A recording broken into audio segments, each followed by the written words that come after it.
अस्सलाम वालेकुम नाज़रीन, अमीर ॾिसी रहिया आहियो मेरान टीवी न्यूज़ ऐं आऊं आहियां सायरा ज़मीर। सभ खां अॻु में हिकु नज़र ख़ासि ख़बरुनि ते।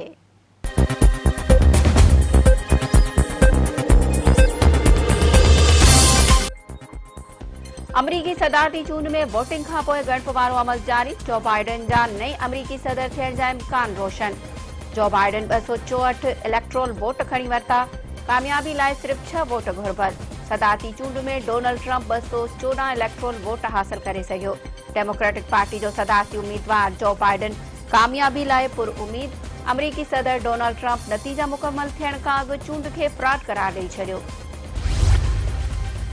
मुल्क अंदरि कोरोना वायरस वधीक 26 हयातियूं गिड़काए वरितियूं। गुज़िरियल 24 कलाकनि दौरान 1302 नवां केस ज़ाहिर।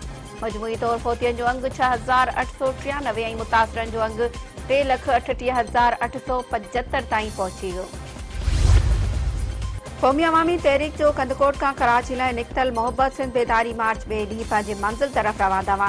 अयाज़ लतीफ़ पलीजो जी अॻवानी में निकितल मार्च जो मेहर पहुचण ते उम्मे रुबाब ऐं ॿियनि पारां गुलनि जी वर्खा करे शानदार आजियां। अयाज़ लतीफ़ पलीजो चयो आहे त ज़ख़ीरनि ऐं जज़ीरनि ते कब्ज़ो कंहिं बि सूरत में बर्दाश्त न कंदासीं। क़ौम जो बचो पंहिंजी धरती जे दिफ़ा लाइ तयारु आहे। नवाब वली मोहम्मद वेझो अली रज़ा मोरी वटि ॿिनि मोटरसाइकिलुनि में टक्कर। रिटायर्ड पुलिस एहलकार गौस बख़्श चांडियो फौत। पुलिस शाकरी भरिसां नखर जी स्टाफ वटि वेन तां किरण सबबु प्राइमरी उस्ताद ज़काउल्ला पठाण फौत थी वियो।